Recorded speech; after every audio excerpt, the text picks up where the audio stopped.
മേഖലയിൽ മുന്നേറാൻ വേണ്ടി ആഗ്രഹിക്കുന്നുണ്ടെങ്കിൽ ആദ്യം ചെയ്യേണ്ട പണി എന്ന് അറിയാം, ആ മേഖലയിൽ മുന്നോട്ട് പോയ ആൾക്കാരെ കൂടെ എന്ത് ചെയ്യണം, നമ്മൾ സഹവസിക്കും. ഉദാഹരണത്തിന് നമ്മൾ ഒരു മോർണിംഗ് വാക്കായിട്ട് ഉദാഹരണം എടുക്കും. മോർണിംഗ് വാക്ക് നമ്മൾ ചെയ്യുന്ന സമയത്ത് നമ്മളെ കൂടെ നടക്കുന്ന ആള് വേഗതയുള്ള ഫാസ്റ്റായിട്ട് നടക്കുന്ന ആളാണെങ്കിൽ അയാളെ കൂടെ നമ്മൾ നടക്കുമ്പോൾ സ്വാഭാവികമായിട്ട് നമ്മൾ ഫാസ്റ്റായി നടക്കേണ്ടി വരും, ഇല്ലെങ്കിൽ അയാളെങ്കിൽ മുന്നോട്ട് പോയിപ്പോകും. അതേ സ്ഥാനത്ത് നമ്മൾ കൂടെ നടക്കുന്ന ആള് വേഗത കുറഞ്ഞ ആളാണെങ്കിൽ സ്വാഭാവികമായിട്ടും നമ്മൾ വേഗത കുറയ്ക്കാൻ വേണ്ടി നിർബന്ധിതനാണ്. അതുകൊണ്ട് നമ്മൾ മുന്നോട്ട് പോകണമെന്ന് ആഗ്രഹിക്കുന്നുണ്ടെങ്കിൽ ഏത് മേഖലയിലേക്കാണ് നമുക്ക് പോകേണ്ടത്, ആ മേഖലയിൽ മുന്നോട്ട് പോയ ആൾക്കാരുടെ കൂടെ എന്ത് ചെയ്യണം, സഹവാസം നമ്മൾ ഉറപ്പിക്കണം.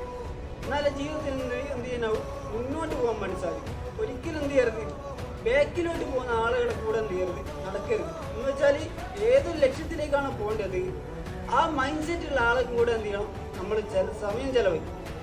അങ്ങനെയാണെങ്കിൽ നമ്മൾ വിജയം എന്ത് ചെയ്യും, സുരക്ഷിതമായിരിക്കും.